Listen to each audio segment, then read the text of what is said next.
Subscribe कीजिए science first channel को और लेटेस्ट साइंस एवं फिजिक्स के वीडियो सबसे पहले देखने के लिए बेल आइकन को दबाना ना भूलें। साथ ही पूरी नॉलेज के लिए वीडियोज को अंत तक देखें, लाइक, कमेंट एवं शेयर करना ना भूलें।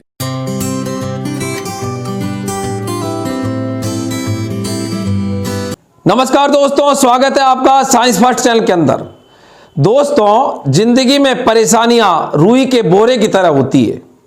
आप कहोगे गुरुजी, परेशानियां रुई के बोरे की तरह? जी हाँ दोस्तों, जैसे रुई के बोरे को जब तक हम देखते रहते हैं तब तक वह बहुत भारी नजर आता है, लेकिन जब उस बोरे को उठाते हैं तो वह बहुत ही हल्का महसूस होता है। ठीक उसी प्रकार से परेशानियां होती है। जब तक परेशानियों का हम दृढ़तापूर्वक मुकाबला नहीं करते तब तक वो बहुत भारी महसूस होती है, हमको डराती है। लेकिन जब परेशानियों का हम सामना करते हैं, परेशानियों को अपन लड़ने के लिए तैयार हो जाते हैं, तो परेशानियां बिल्कुल हल्की हो जाती है, क्योंकि याद रखो दुनिया में असंभव कुछ भी नहीं है। जी हाँ दोस्तों, जिस प्रकार से रुई अर्थात कपास और कपास का बोरा भारी नजर आता है, लेकिन उठाने पर वह बिल्कुल हल्का नजर आता है। और दोस्तों, आज हम जो टॉपिक पढ़ रहे हैं उसका नाम भी कपास अर्थात रेसे।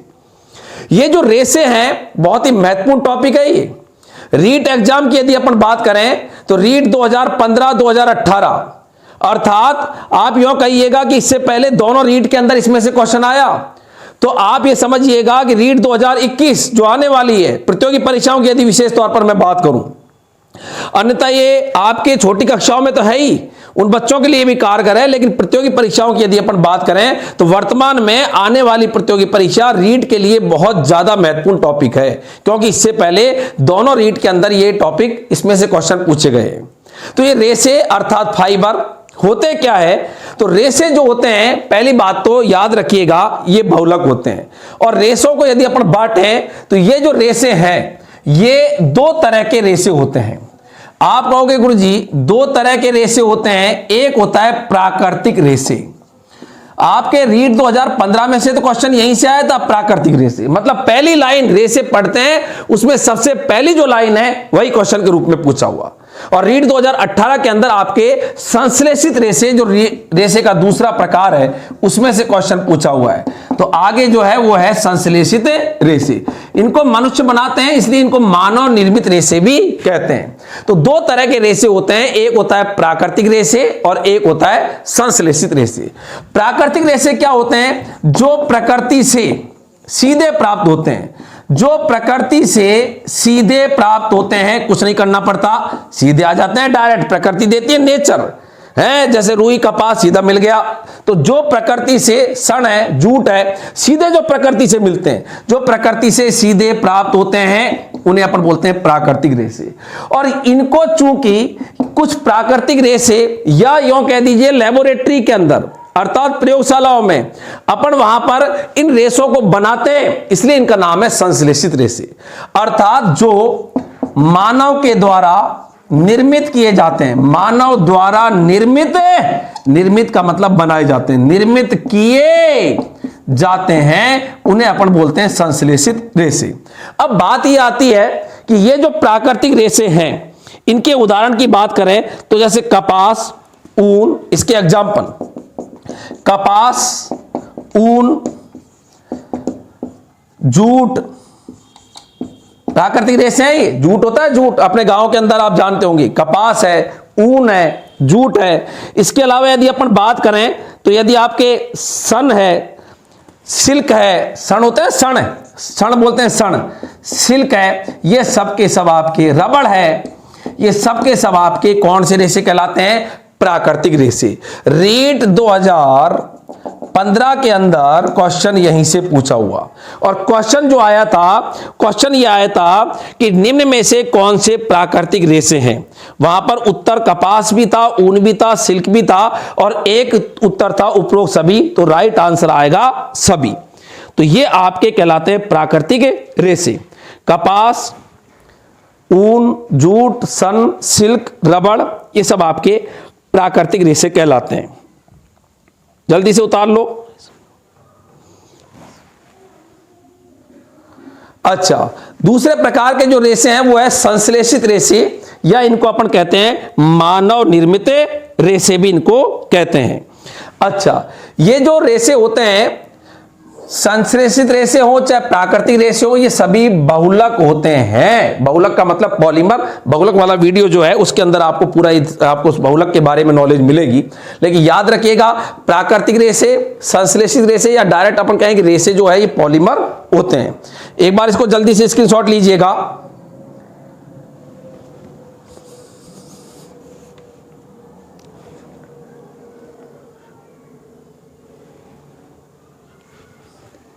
तो कपास है, ऊन है, जूट है, सन है, सिल्क है, रबड़ है, ये सब के सब आपके प्राकृतिक रेशम। ऐसे रेशम भी बोल सकते हैं, कई बार तो रेशम, एक उदाहरण और है इसका, रेशम है। तो उदाहरण सब याद रहे जिनको अपन जनरली दैनिक जीवन में बोलते भी है। तो ये आपके प्राकृतिक रेशे हैं। राइट ऑफ कर रहा हूं मैं, मिटा रहा हूं। दूसरे प्रकार के जो रेशे हैं, बहुत सरलतम टॉपिक है ये, और आप यो कहिएगा कि एक बार इसको यदि अपन थोड़ा सा समझ लें और यदि इसके अंदर जो भी बातें लिख रहा हूं उनको याद रख लेते हैं तो बहुत ही सीधे सीधे क्वेश्चन इसके अंदर से आए थे। और दूसरे प्रकार के रेशे जो संश्लेषित रेशे हैं, सिंथेटिक, जिनको अपन बोलते हैं, संश्लेषित को क्या बोलते हैं अपन, सिंथेटिक। तो इसको मैं यहां पर लेके आ रहा हूं, जगह हो गई अब। तो यहां पर मैं डाल रहा हूं नंबर 2, दूसरे प्रकार के रेशे, संश्लेषित रेशे। संश्लेषित रेशे, अब आप कहोगे ये क्या? मनुष्य ने प्राकृतिक रेशों में कुछ सुधार किया या लेबोरेटरी के अंदर खुद ने पदार्थों को मिलाकर रेशे बनाए, वो कहलाते हैं संश्लेषित रेशे। और संश्लेषित रेशे जो होते हैं, इन संश्लेषित रेशों की यदि अपन बात करें तो संश्लेषित रेशे में सबसे पहले जो आता है वो है रेयोन। पहला संश्लेषित रेशा है उसका नाम है रेयोन। मैं आपको बता दूं, यहां पर संश्लेषित रेशे जो हम पढ़ेंगे जो आपके महत्वपूर्ण है, एक अपन पढ़ेंगे संश्लेषित रेशों में रेयोन, एक पढ़ेंगे नायलॉन। तो ऑन याद रहे, रेयोन नायलॉन।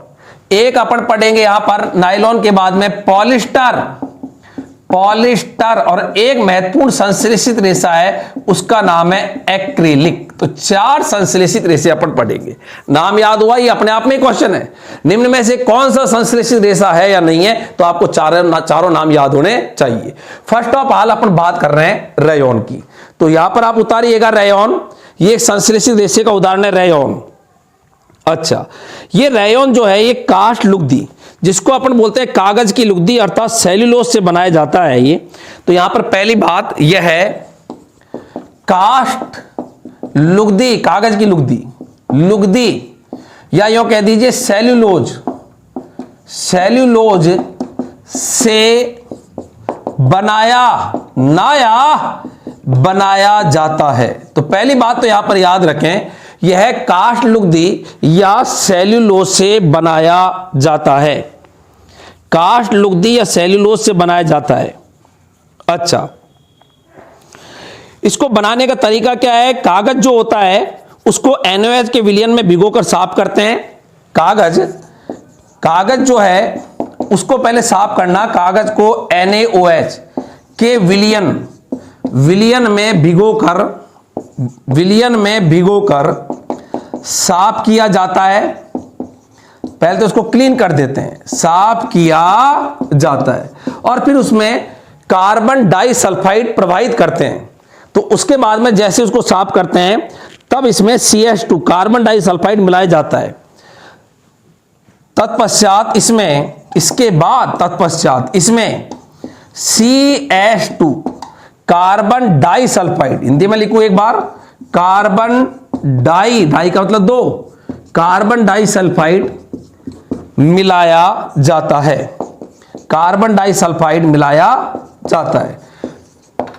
उसके बाद में क्या करते हैं, कार्बन डाइसल्फाइड मिलाने के बाद में इस प्राप्त विलयन को महीन छिद्र में से प्रवाहित करके सल्फ्यूरिक अम्ल में छोड़ा जाता है। तो ये जो बन गया, कार्बन डाइसल्फाइड मिलाते हैं, इस प्राप्त विलयन को, मतलब इसको पहले साफ कर लिया, फिर इसमें ये प्रवाहित करा, उसके बाद में जो आया इस प्राप्त विलयन को क्या करते हैं अपन, महीन छिद्र का मतलब बारीक छिद्र, महीन छिद्र से गुजारा जाता है। महीन छिद्र से गुजारा जाता है। तो महीन बारी जैसे आपके नमकीन नहीं बनती क्या, तो नमकीन बढ़ते हैं तो वो लेता पड़ला सा उसके अंदर नमकीन के, जैसे आपके बेसन है उसको यो करता रगड़ता है तो नमकीन निकलती है, ठीक उसी प्रकार से महीन छिद्र से गुजारा जाता है एवं सल्फ्यूरिक अम्ल में छोड़ा जाता है। तो महीन छिद्र में गुजारते हैं एवं सल्फ्यूरिक अम्ल H2SO4 सल्फ्यूरिक अम्ल में छोड़ा जाता है।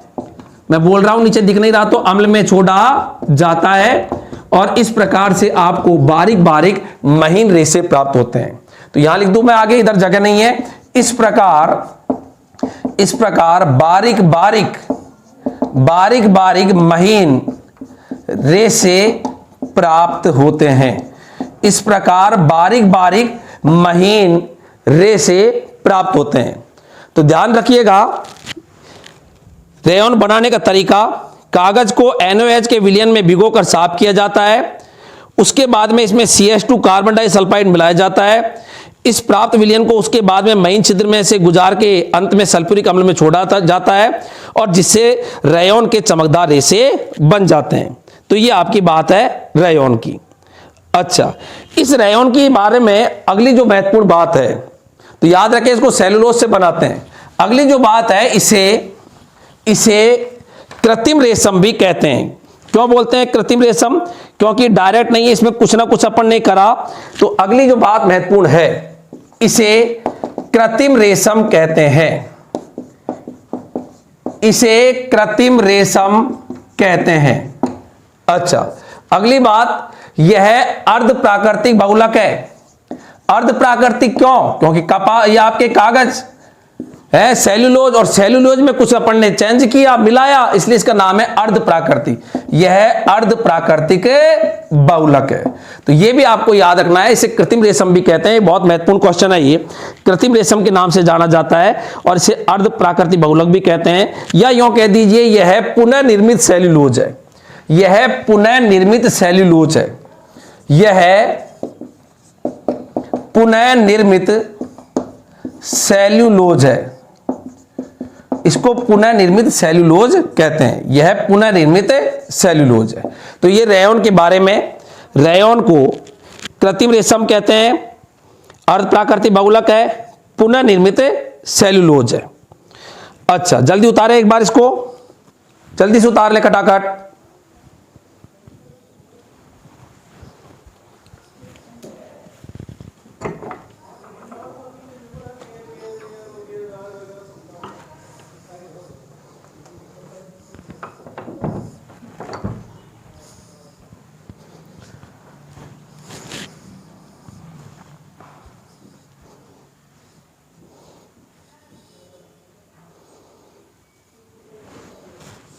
तो कागज से अर्थात सेल्यूलोज से मिलता है, इसलिए होता है काष्ठ लुगदी।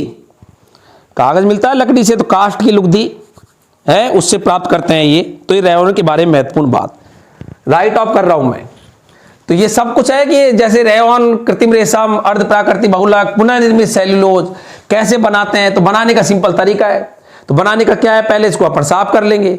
NaOH से साफ करने के बाद में CH2 प्रोवाइड करते हैं। उसके बाद में जो विलयन है उसको बारीक छेदों से गुजारते हैं और गुजारने के बाद में जैसे उसको सल्फ्यूरिक अम्ल में डालते हैं तो बारीक बारीक महीन रेयॉन के रेशे प्राप्त मिलते हैं। तो ये आपके रेयॉन के बारे में। अब बात यहां पर यह आती है कि ये जो रेयॉन है, इस रेयॉन के उपयोग क्या है। तो यहां पर इस रेयॉन के अपन उपयोग की बात करें तो इसका उपयोग वस्त्र, धागे, दरिया बनाने में किया जाता है। तो यहां पर मैं लिखूं इसका उपयोग। तो रेयॉन के उपयोग याद रखिएगा, संश्लेषित रेशे में पहला रेयॉन चल रहा है, रेयॉन के उपयोग। सब कुछ आपको PDF फॉर्म के अंदर टेलीग्राम चैनल पर उपलब्ध होगी। यहां पर मैं हर चीज को बोल रहा हूं।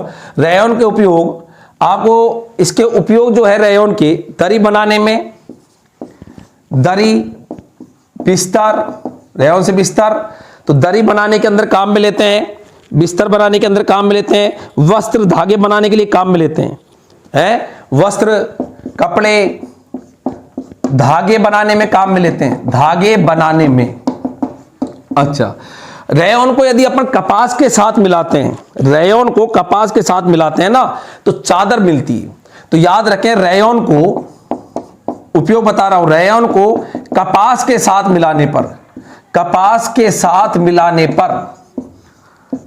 पर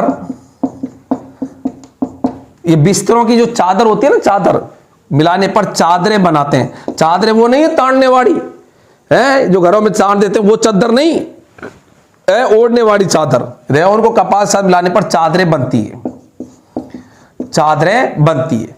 तो ये रेयन के उपयोग हैं।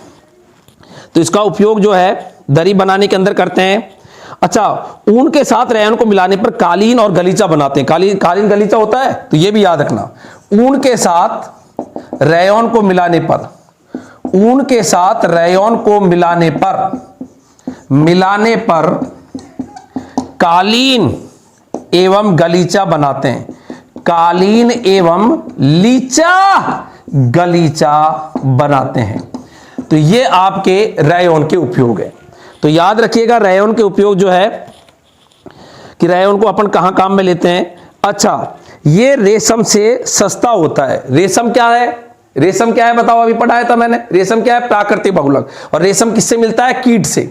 तो याद रखना, रेशम किससे मिलता है? कीट से। रेशम जो प्राकृतिक आपके रेशे का उदाहरण है, कीट से प्राप्त होता है। रेशम कीट से प्राप्त होता है। हर बात में जो बोल रहा हूं उसको सुना करो। रेशम जो कीट से प्राप्त होता है से रेयन सस्ता होता है। रेशम से रेयन सस्ता होता है, सस्ता होता है। ये भी क्वेश्चन आता है। तो रेशम से सस्ता होता है कौन? रेयन। तो रेयन रेशम से सस्ता होता है। तो ये इसके उपयोग हैं कि कहां कहां पर इसका उपयोग करते हैं। अच्छा, इसके बाद में आगे जो आता है दूसरा संश्लेषित रेशा अपन ले रहे हैं नायलॉन, जिसमें गई बार रीड 2018 में से क्वेश्चन आया था। तो पहला ये आपके रेयन यहां पर हो गया।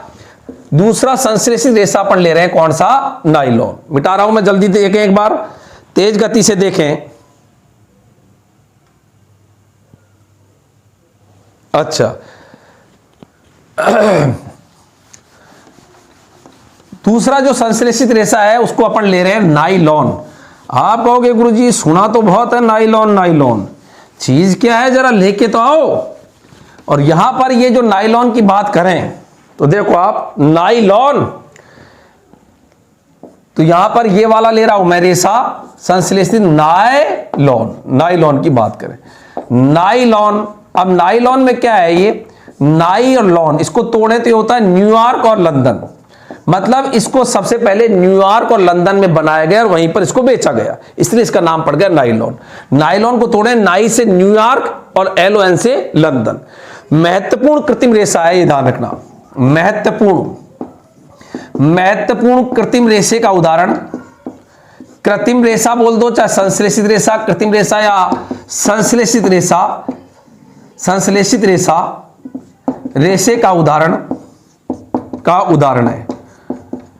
पहला 100% कृत्रिम रेशा है जो मानव निर्मित है। याद रखना, रेयन जो है वो क्या है? अर्ध प्राकृतिक, उसमें कुछ प्राकृतिक भी है, लेकिन 100% मनुष्य ने जो कृत्रिम रेशा बनाया 100%, वो आपका कौन सा है? नायलॉन है। तो यहां पर अगली जो बात है याद रखिएगा, पूर्ण रूप से संश्लेषित। ये क्वेश्चन आता है, यह है पूर्ण रूप से संश्लेषित पहला कृत्रिम रेशा है। पूर्ण रूप से संश्लेषित पहला कृत्रिम रेशा है। यह भी आपको याद रखना है, यह पूर्ण रूप से संश्लेषित पहला कृत्रिम रेशा है और इसको न्यूयॉर्क और लंदन में बनाया गया। तो न्यूयॉर्क और लंदन में इसको बनाया गया, इसलिए नाम क्या पड़ा बच्चों इसका? नायलॉन। तो नायलॉन के बारे में मैंने बताया था, महत्वपूर्ण कृत्रिम रेशा या संश्लेषित रेशे का उदाहरण है नायलॉन, पहली बात। दूसरा, यह पूर्ण रूप से संश्लेषित पहला कृत्रिम रेशा है। एक बात बताई थी, चूंकि न्यूयॉर्क और लंदन में इसको सबसे पहले बना के बेचा गया, इसलिए इसका नाम पड़ा नायलॉन। अब इसको बनाते कैसे हैं, अगली बात देखिएगा। अच्छा, एक बात इसके अंदर और मिटा रहा हूं मैं इसको। ये जो नायलॉन है ये पॉलीएमाइड अभी समझाऊंगा, पॉलीएमाइड का उदाहरण है। तो नायलॉन जो है ये पॉलीएमाइड रेशे का उदाहरण है। यह है पॉलीएमाइड रेशे का उदाहरण है। यह भी आपको याद रखना है। नायलॉन जो है ये पॉलीएमाइड रेशे का उदाहरण है। काफी महत्वपूर्ण सवाल ये, और ये महिला सुपरवाइजर 2019 के अंदर ये सवाल पूछा हुआ है। ये पॉलीएमाइड रेशे का उदाहरण है, क्योंकि अभी अपन देखेंगे इसको बनाएंगे तब, तो इसमें एक बंध बनता है CONH एमाइड, और उसके कारण ये पॉलीएमाइड रेशे का उदाहरण कहलाता है। ये आपके महिला सुपरवाइजर परीक्षा में आया हुआ सवाल है कि नायलॉन किसका उदाहरण है? पॉलीएमाइड रेशे का उदाहरण है। जल्दी से देखें उतारे। अब देखो नायलॉन जो है इसको बनाते कैसे हैं, तो आगे जो बात बता रहा हूं कि नायलॉन को अपन बनाते कैसे हैं। तो यहां पर अपन पढ़ रहे हैं रेशे, रेशे में भी कौन सा? संश्लेषित रेशा, और संश्लेषित रेशे में भी अपन कौन से नंबर का पढ़ रहे हैं? सेकंड नंबर का, जिसका नाम क्या है बच्चों? नायलॉन। अच्छा, नायलॉन को कैसे बनाते हैं? तो नायलॉन को बनाने के लिए इसे बनाने के लिए, इसको बनाने के लिए एडिपिक अम्ल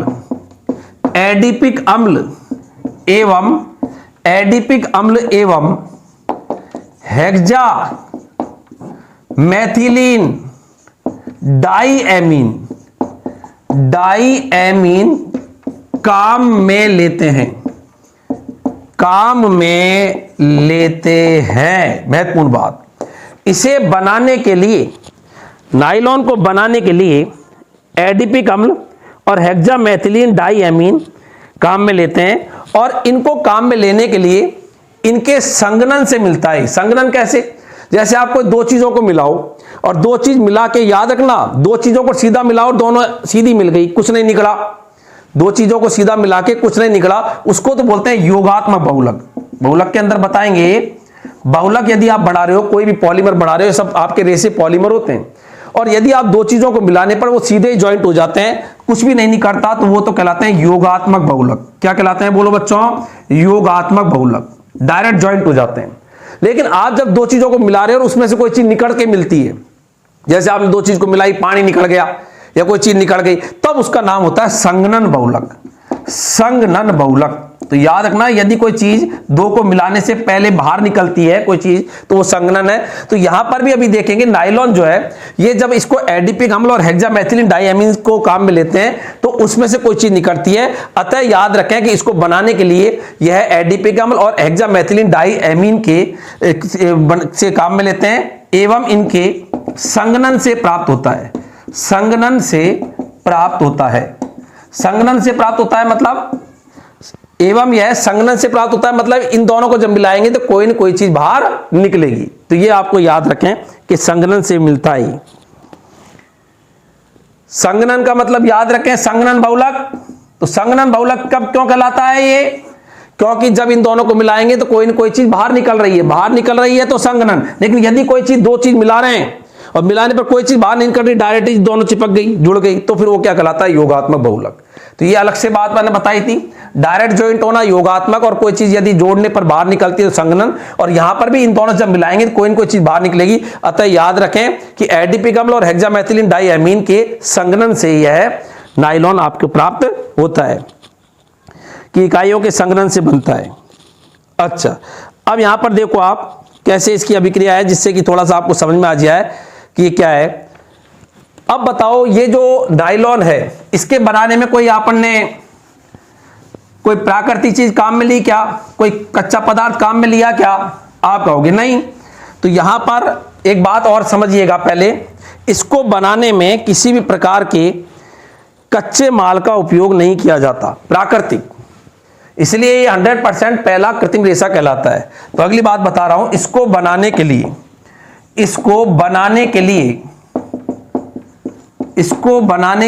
कोई भी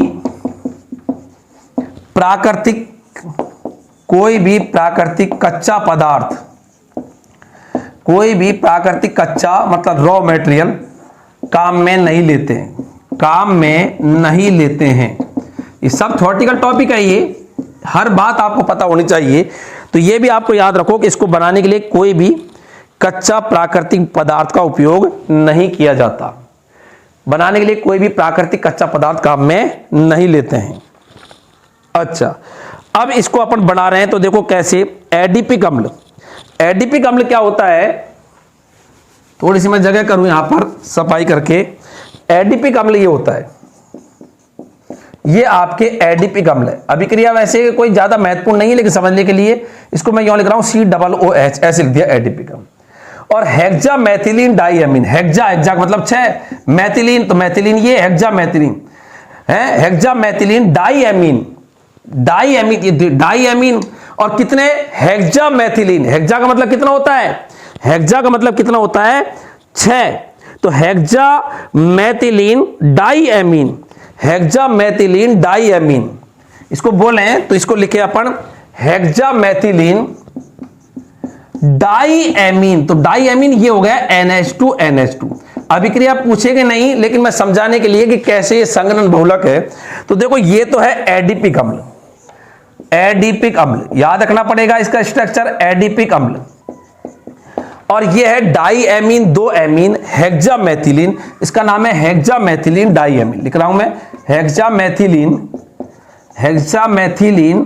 डाइएमीन।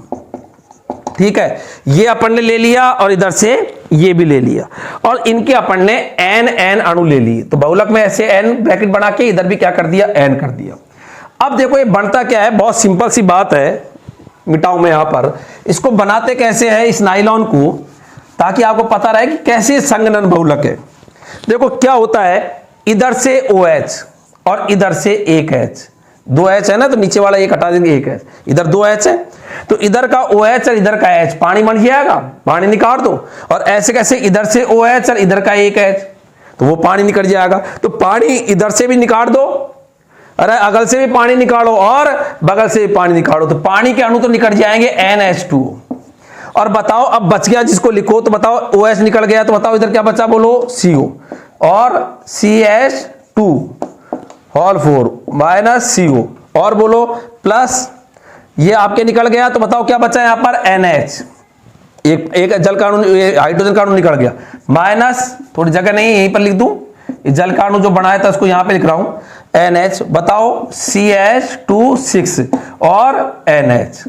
ठीक है, तो वापस समझो कैसे हुआ, OH और इधर का एक H, तो इधर के कितने H है 2, तो एक H ये रहा, एक H ये रहा, तो यहां पर इधर से OH इधर का H पानी, ऐसे OH और इधर का H पानी, तो ये पानी के अणु निकल गए, और जो बच गया तो बच गया क्या CO CH2 होल 5, तो 4, ये आ गया CO, फिर आ गया NH, फिर आ गया CH2, यहां पर ये 6 और यहां पर आ गया ये NH। और याद रखना जब भी बहुलक बनता है तो इधर के जो N अणु है तो इनको ब्रैकेट बना के यहां पर N ऐसे दर्शाते हैं। तो बताओ चूंकि ये जब दो चीजों को मिलाया और दो चीजों को मिलाने पर चूंकि यहां पर कुछ ना कुछ चीज निकली, और मैंने कहा था दो को मिलाने पर कोई ना कोई चीज निकले, तो बताओ कौन सा बहुलक होगा सर। हाँ, यदि ये पानी नहीं निकलता सीधे सीधा यहां जुड़ जाता पूरा ही, और पानी नहीं निकले, पानी नहीं निकले सीधा, तो फिर ये योगात्मक बहुलक कहलाता। तो ये संघनन बहुलक है, और ये कहलाता है आपका नाइलॉन 66 क्यों बोलते हैं, क्योंकि 6 कार्बन है। इधर देखो आप, इधर देखो आप, यहां पर कितने कार्बन, ये कार्बन के यहां पर पूरी इसकी पावर लग रही है, पूरी यहां पर ब्रैकेट में 4 है, तो कार्बन 4, तो ये रहा 5 और 1 6 कार्बन हो गए ना, ये CH2 है, तो कार्बन देखो 4 5 6, और इधर भी देखो कार्बन कहां, ये रे ये 6, तो इसलिए इसका नाम है नाइलॉन 66। तो इसको नाइलॉन 66 भी कहते हैं, क्योंकि याद रखें एडिपिक अम्ल है, इसमें भी 6 कार्बन परमाणु होते हैं, और हेक्सामेथिलीन डाइएमीन में भी कितने कार्बन परमाणु होते हैं, 6 कार्बन परमाणु होते हैं। तो ये आपका कहलाता है नाइलॉन 66, और ये चूंकि कुछ एग्जिट करके बनता है इसलिए ये एक संघनन की क्रिया कहलाती है, संघनन बहुलक है। अच्छा, अब और क्या खूबी है नाइलॉन में, तो ये अभिक्रिया वैसे नहीं है, आपके सीधा ही याद रखें कि नाइलॉन कैसे प्राप्त करते हैं, एडिपिक अम्ल और हेक्सामेथिलीन डाइएमीन, लेकिन अभिक्रिया मैंने केवल इसलिए थोड़ा सा आपको बताया ताकि पता रहे कि ये एक संघनन बहुलक का उदाहरण है, और डायरेक्ट जुड़ना क्या कहलाता है, योगात्मक बहुलक। अच्छा, नाइलॉन में और कौन सी ऐसी बात होती है जो अपन नाइलॉन के बारे में करें, तो नाइलॉन के अंदर यह प्रबल प्रत्यास्थ और हल्का होता है, बहुत ज्यादा मजबूत होता है, तो यह प्रबल प्रत्यास्थ, अच्छी इलास्टिसिटी, हल्का होता है, मतलब भारी नहीं होता है, उठाने में बहुत इजी, हल्का होता है, यह नाइलॉन की विशेष बात, प्रबल प्रत्यास्थ और हल्का होता है। चमकीला, धुलने में आसान। अगली बात है इसकी चमकीला नायलॉन। तो क्वेश्चन यहां भी आता है नायलॉन की क्या क्या विशेषताएं नहीं है। चमकीला एवं धुलने में आसान होता है। धुलने में आसान होता है। धुलने में कैसा होता है? ये आसान होता है। तो चमकीला, धुलने में आसान होता है। मन चाहे रंगों में इसे रंग सकते हैं। मन चाहे रंगों में इसे रंग सकते हैं। मन चाहे रंगों में इस नायलॉन को रंग सकते हैं। खूबियां ये। अच्छा, कहावत है कि नायलॉन का तार इस्पात से भी ज्यादा मजबूत होता है। तो नायलॉन का तार इतना मजबूत होता है, स्ट्रेंथ इतनी प्रबल होती है। नायलॉन का तार इस्पात, बोलो आप, उससे भी ज्यादा ताकतवर होता है। तो नायलॉन का तार इस्पात से भी अधिक मजबूत होता है। अधिक मजबूत होता है। अच्छा, तो ये नायलॉन की खूबियां हैं, ये कि क्या क्या नायलॉन के अंदर खूबी होती है। अच्छा, नायलॉन 66 का उपयोग जो होता है, ये जो अपन ने नायलॉन जो पढ़ा, इसमें नायलॉन 66 का उपयोग आपने कभी देखा? टायर जब मोची जो होता है वो जब अपने जूते चप्पलों को सही करता है तो टायर को ऐसे नीचे जो सॉल लगा देता है, टायर के गांव में लगवाते थे पहले, याद करो है अभी भी। तो वो जो टायर है, जब टायर को काट के और उनसे जूते चप्पलों के सॉल वॉल के कुछ बनाते हैं, तो टायर को जब काटते हैं, टायर में क्या होते हैं? धागे से होते हैं। टायर के अंदर होते नहीं होते? तो टायरों के जो धागे होते हैं ना, वो नायलॉन 66 के बने होते हैं। तो ये आपको याद रखनी है, ये बात बहुत महत्वपूर्ण। नायलॉन 66 का उपयोग टायरों के धागे बनाने में किया जाता है। तो लिखूं मैं, नायलॉन 66 का उपयोग टायरों के धागे बनाने में किया जाता है। यह भी आपको याद रखना है। तो नायलॉन 66 का उपयोग टायरों में धागे बनाने में किया जाता है। अच्छा, इसके अलावा और नायलॉन के उपयोग मानव पोशाकों में, पैराशूट, चट्टानों पर रस्से बनाने में है। तो यहां पर इसको उतारो एक बार ताकि जगह करूं मैं, जल्दी करें।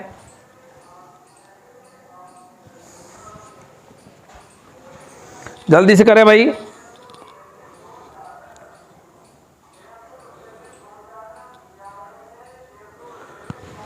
अन्य उपयोग बता रहा हूं मैं। अन्य उपयोग नायलॉन के, तो रस्से होते हैं ना, रस्से, रॉक क्लाइंब, चट्टानों पर अपन चढ़ते हैं, उनके लिए काम में लेते हैं। मछली का जाल जो होता है उसको बनाने के लिए काम में लेते हैं। तो आगे जो है नायलॉन के उपयोग में, नायलॉन का उपयोग पैराशूट और चट्टान, नायलॉन का उपयोग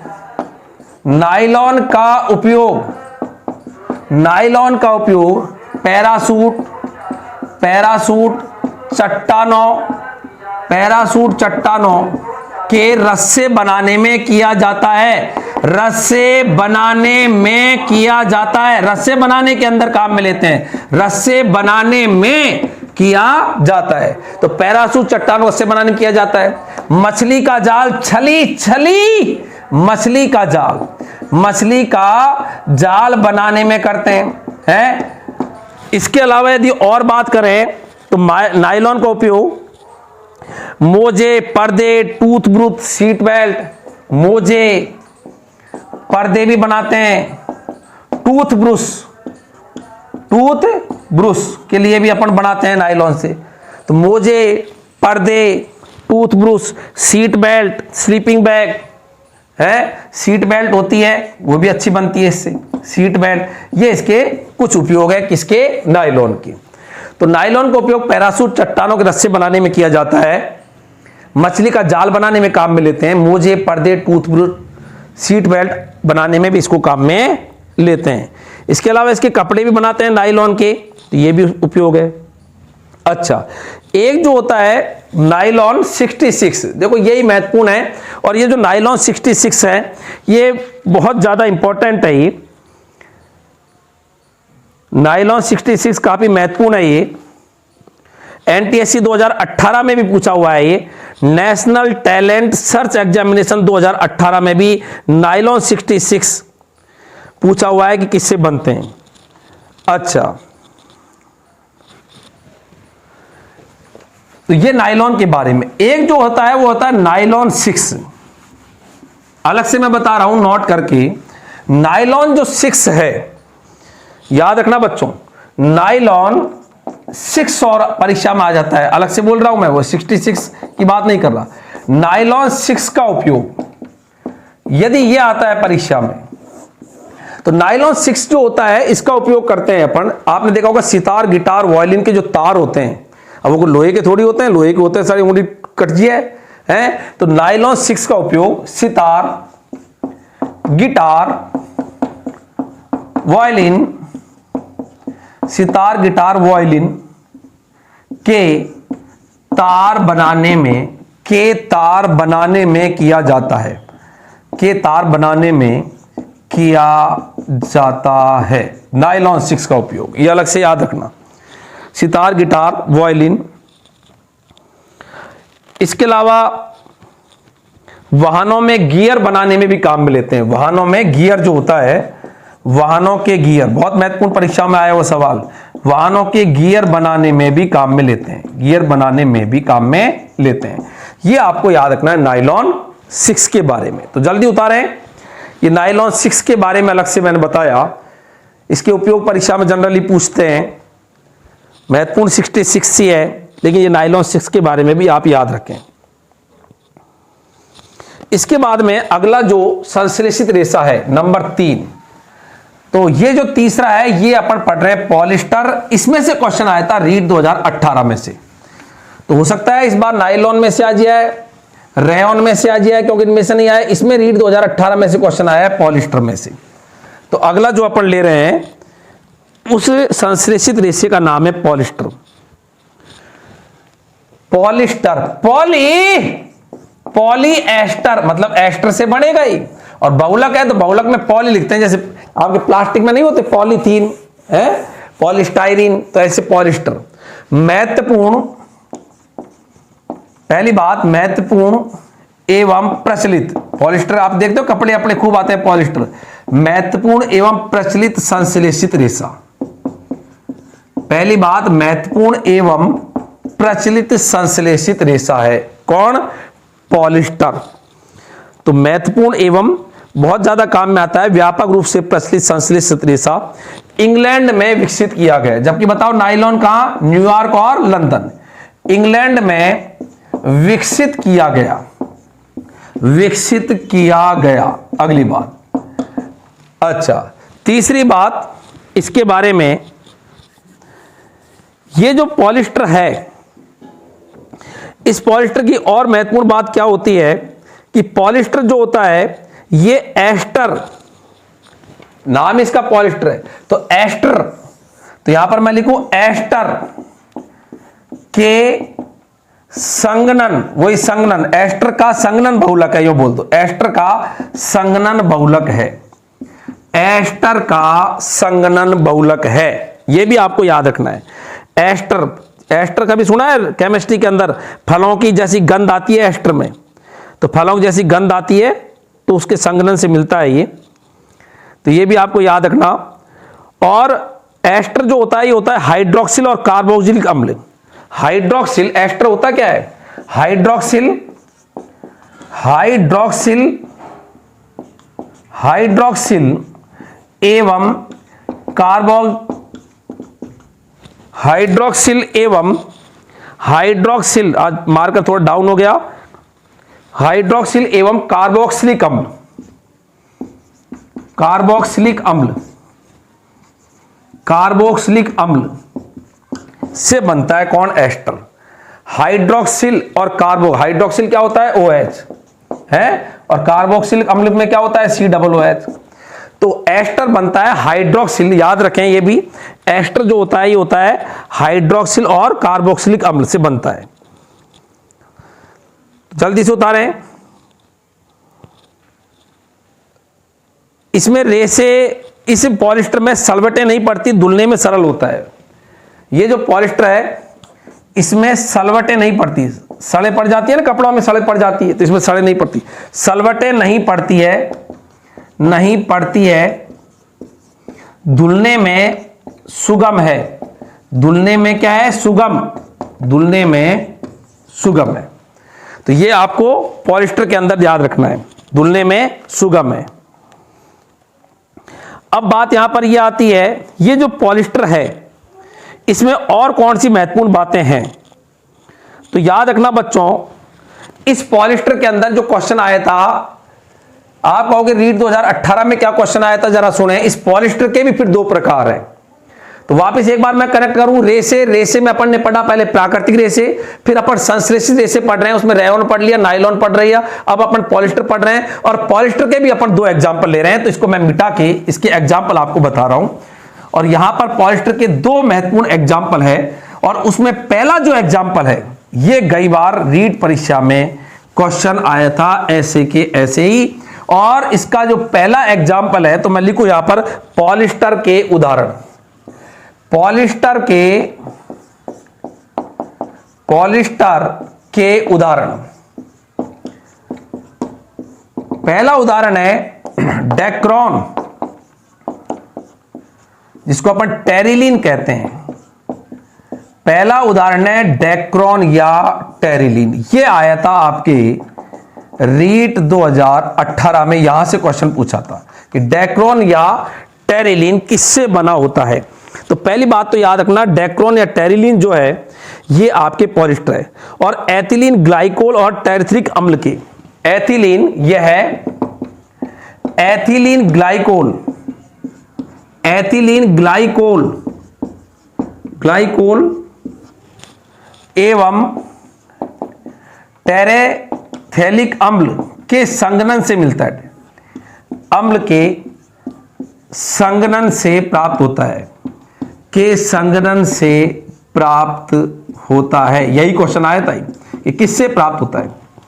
तो हाइड्रोक्सिल समूह तो ये हो गया ग्लाइकोल, और कार्बोक्सिल समूह आपको पता है अम्ल के अंदर होता है। तो हाइड्रोक्सिल और कार्बोक्सिल मिलके क्या बनते हैं, एस्टर और पॉलिस्टर, और पॉलिस्टर का उदाहरण कौन है, डेक्रॉन। तो ये महत्वपूर्ण क्वेश्चन यही आया था कि ये जो टेरिलीन जिसको डेक्रॉन बोलते हैं किससे मिलता है, एथिलीन ग्लाइकोल से एवं टेरेथैलिक अम्ल के संघनन से प्राप्त होता है। अच्छा, लोकप्रिय पॉलिस्टर है ये डेक्रॉन की। यदि बात करें, यह लोकप्रिय पॉलिस्टर है, लोकप्रिय पॉलिस्टर है। डेक्रॉन की यदि बात करें तो लोकप्रिय पॉलिस्टर है।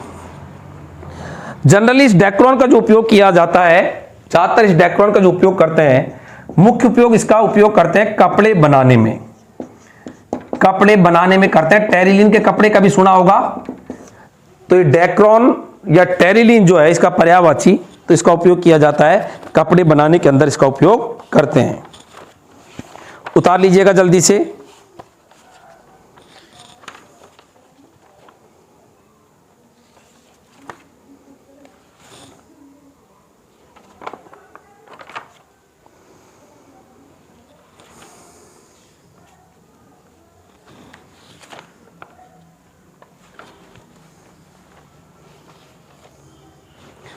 इसके अलावा हेलमेट के जो सेफ्टी ग्लास जो आते हैं, हेलमेट के जो सेफ्टी ग्लास आते हैं ना, आगे ग्लास होते हैं, वो भी इससे बनाते हैं। किससे, डेक्रॉन या टेरिलीन से। तो हेलमेट के जो सेफ्टी ग्लास होते हैं उसमें भी इसका उपयोग किया जाता है, तो याद रखना। कृत्रिम रेशा है, हेलमेट के सेफ्टी ग्लास में नावों की पॉल और चुंबकीय टेप बनाने में भी काम में लेते हैं। तो इसको मैं मिटा के लिखूं थोड़ा सा जगह करके। महत्वपूर्ण कृत्रिम रेशा डेक्रॉन, हेलमेट के सेफ्टी ग्लास बनाने में, यह भी क्वेश्चन आया हुआ है। डेक्रॉन हेलमेट जो होता है उसके सेफ्टी ग्लास बनाने में काम में लेते हैं।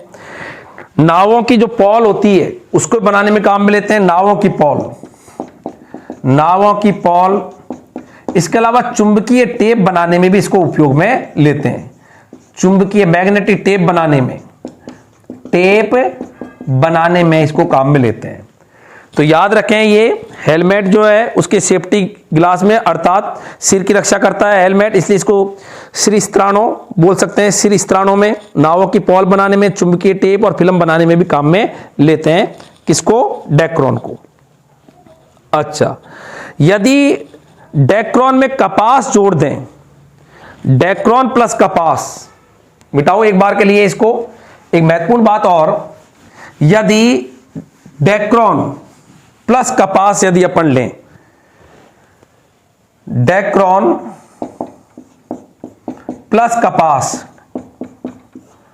और फिर अपन लें डेक्रोन प्लस ऊन, तो इसका नाम तो है टेरिकोट, याद करवाऊंगा अभी, और इसका नाम है टेरीवुल। कैसे याद? कपास कैसे कोट और ऊ तो टेरीवुल, तो टेरी तो बोलेंगे क्यों? टेरिलीन। डेक्रोन को क्या बोलते हैं? टेरिलीन। तो डेक्रोन में कपास तो टेरिकोट, तो कपास बोलते हैं कोट, कैसे कोट, और डेक्रोन में ऊन ऊ से टेरीवुल, तो ये टेरीवुल।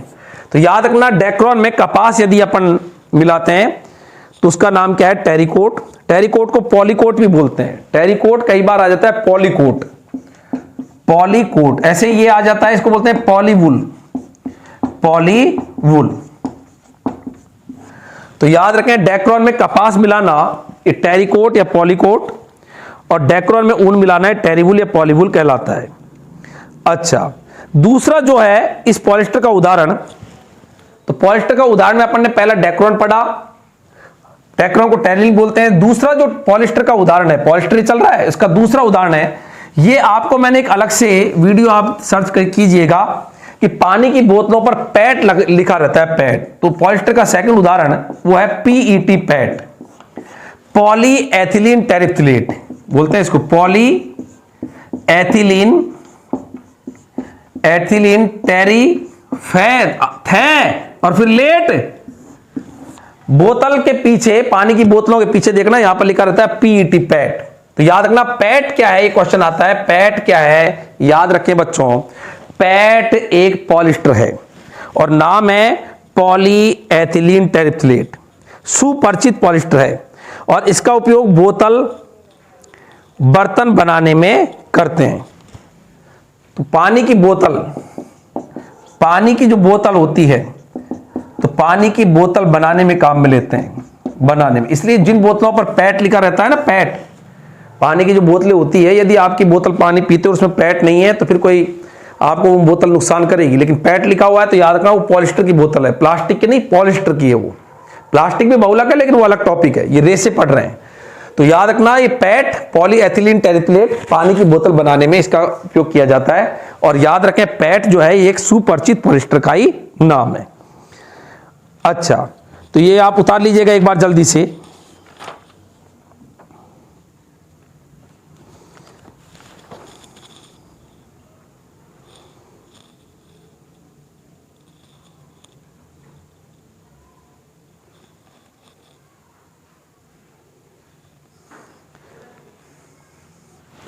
इसके अलावा एक बहुत इंपॉर्टेंट बात मैं बताऊं, ये जो पॉलिस्टर है, इस पॉलिस्टर का उपयोग जो है, ये मैं बहुलक के अंदर डिटेल में थोड़ा सा बोलूंगा, लेकिन यहां पर बताऊं, ये जो पॉलिस्टर है इसका उपयोग जो अपने टाके होते हैं ना, टाके, जब कोई चोट लग जाती है, टाके, अब टाके दो तरह के लगते हैं, एक तो वो लगते हैं टाके जो जुड़वा लो फिर टाके खुलवाने जाते हैं, और एक वो टाके होते हैं जो अंदर ही लग जाते हैं और गड़ भी जाते हैं। तो ये जो टाके हैं ना, ये भी किसके बने होते हैं? पॉलिस्टर के बने होते हैं। तो याद रखना, पॉलिस्टर का उपयोग में एक बहुत महत्वपूर्ण उपयोग है, जनरल उपयोग बोले पॉलिस्टर का, टाके, चिकित्सा के क्षेत्र में टाके बनाने में। तो टाके जो है ये कोई प्लास्टिक के थोड़ी होते हैं, टाके प्लास्टिक के हो, जब तो गड़े ही नहीं ना वो। तो चिकित्सा के क्षेत्र में, चिकित्सा के क्षेत्र में टाके बनाने में पॉलिस्टर का उपयोग किया जाता है। याद रखें, चिकित्सा के क्षेत्र में टाके बनाने में पॉलिस्टर का उपयोग करते हैं। तो टाके जो होते हैं, आपने कभी देखा होगा, टाके एक तो वो होते हैं जो अपने लग गई और वो टाके लगा देता है, फिर कहता है 7 दिन बाद में खुलवा लेना, तो हट जाते हैं वो टाके। तो वो होते हैं PLA, एक टाके, उनको बोलते हैं PLA। PLA का मतलब बोले तो पॉलीलैक्टिक अम्ल, पॉलीलैक्टिक अम्ल, अब याद करवाऊंगा, पॉलीलैक्टिक अम्ल, ये वो टाके होते हैं जिनको अपन हटवाते हैं, खुलवाते हैं, हटवाते हैं, हटा सकते हैं, हटाते हैं, जिनको है हटाते हैं, गलते नहीं है ये, हटवाने पड़ते हैं। PLA पॉलीलैक्टिक अम्ल। तो लैक्टिक अम्ल के बहुलकीकरण से मिलते हैं ये, और ये याद रखना पॉलीलैक्टिक अम्ल जो है ये ताप सुघट्ट एलिफैटिक पॉलिस्टर है ये। एक होता है PGA पॉलीग्लाइकोलिक अम्ल वाले टांके, PGA पॉलीग्लाइकोलिक अम्ल, कोलिक अम्ल वाले टांके। अच्छा, याद कैसे रहोगे? L का मतलब लगाने वाले टांके जो लगाते हैं, और G का मतलब गलने वाले टांके। L का मतलब लगने वाले टांके जो बाहर से लग जाते हैं, और G का मतलब गलने वाले टांके। याद करा रहा हूं। तो PLA कौन से होते हैं? पॉलीलैक्टिक अम्ल वाले टांके जो होते हैं जिनको अपन हटवाने पड़ते हैं लगवाने के बाद में। और PGA क्या, कौन से टांके होते हैं? ये टांके क्या हो जाते हैं? गल जाते हैं, अंदर ही गड़जिए गल जाते हैं। PGA बोलते हैं पॉलीग्लाइकोलिक अम्ल। ये भी एक रेखीय एलिफैटिक पॉलिस्टर है, और ये ग्लाइकोलिक अम्ल के बहुलकीकरण से मिलता है। तो P का मतलब पॉली, तो किससे? ग्लाइकोलिक अम्ल के बहुलकीकरण से। और ये बताओ लैक्टिक अम्ल के बहुलकीकरण से। पॉली का मतलब ही बहुलकीकरण होता है।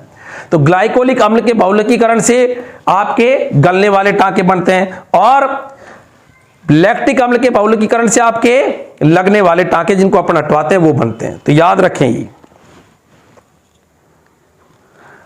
अच्छा, एक आपने कभी देखे होंगे कैप्सूल लेते हैं, पर कैप्सूल लेते हैं, कैप्सूल जब बीमार पड़ जाते हैं तो टैबलेट से ऊपर कैप्सूल, और भी ज्यादा पहुंचे तो इंजेक्शन, कि भाई दर्द नहीं मिट रहा तो दिक्कत आ रही है शरीर में, तो कैप्सूल। तो कैप्सूल काहे के होते हैं? प्लास्टिक के होते हैं। वो प्लास्टिक के सारे शरीर में चल जाए, मर जाए, दिक्कत हो जाए, गले नहीं वो कैप्सूल, इकट्ठे हो शरीर के अंदर जम जाए प्लास्टिक हो तो कैप्सूल जो होते हैं ये किसके होते हैं? तो कैप्सूल भी एक पॉलिस्टर है, याद रखिएगा। कैप्सूल भी क्या है? एक पॉलिस्टर है, और इसको अपन PCL बोलते हैं, पॉलीकैप्रोलैक्टोन। PCL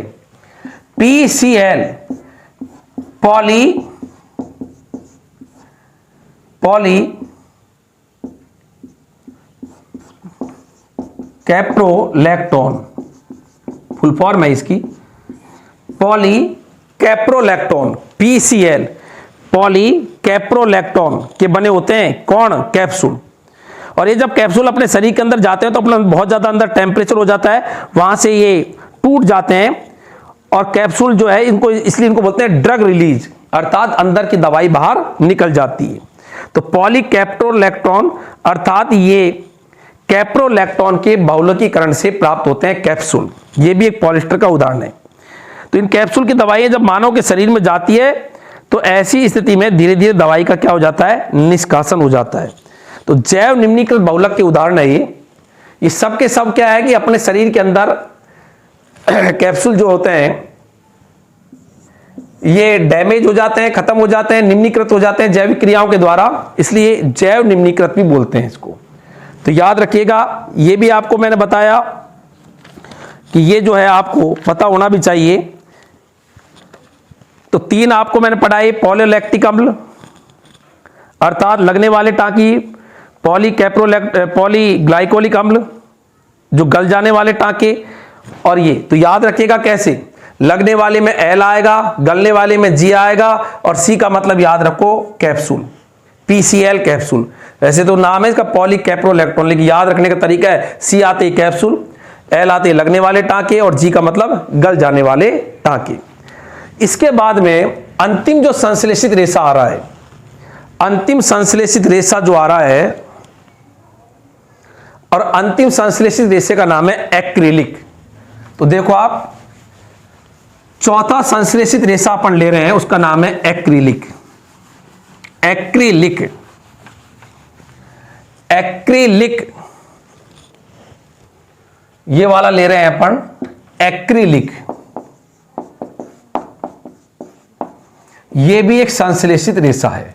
तो रेशों में अपन संश्लेषित रेशे में जो 4 है, रेयॉन, नायलॉन, पॉलिस्टर में आपने 2 पढ़े हैं। कौन कौन से पढ़े याद है क्या? डेक्रोन और पैट पीईटी। और अब अपन कौन सा पढ़ने जा रहे हैं बच्चों?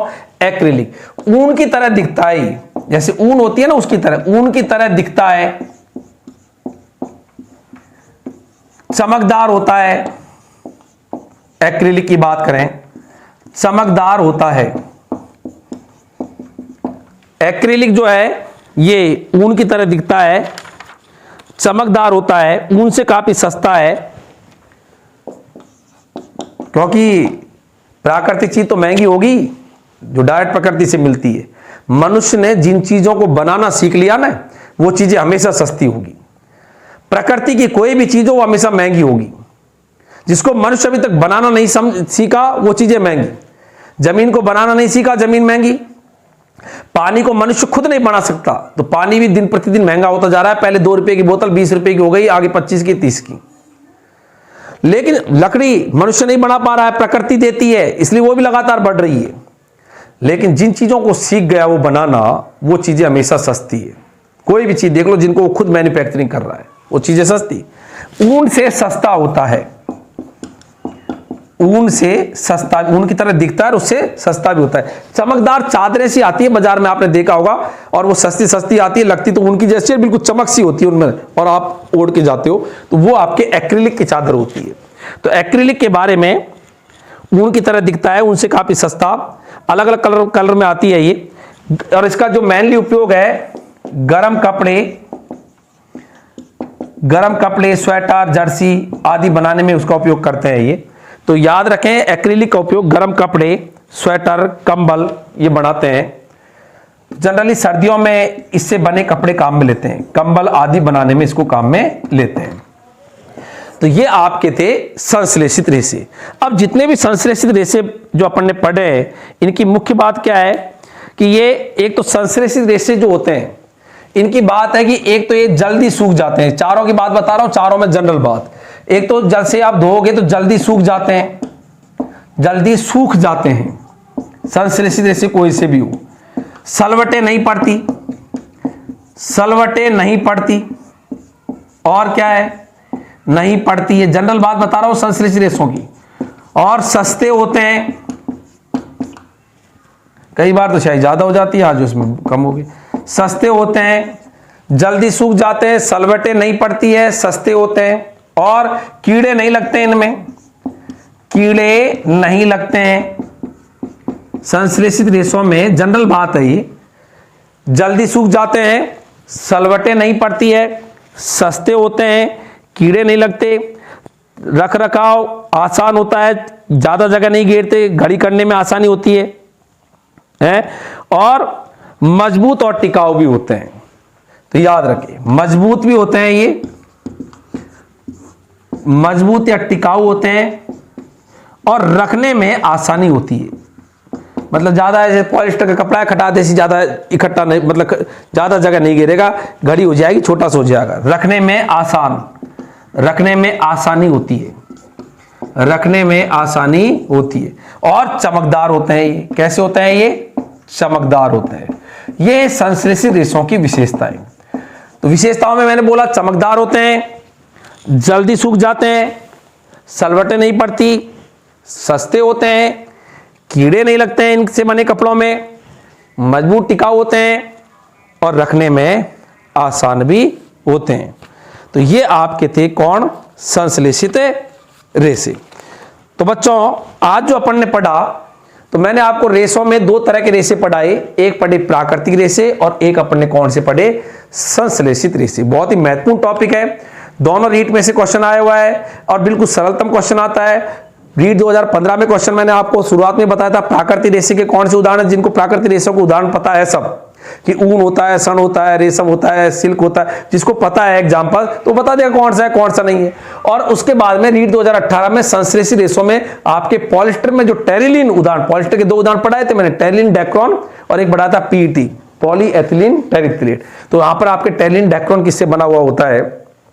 एथिलीन ग्लाइकोल और टेरिथ्रिक अम्ल से बनता है। तो ये एग्जाम्पल वहां पर पूछा था। तो ये आपने 4 तरीके के अपन ने संश्लेषित रेशे पढ़े हैं।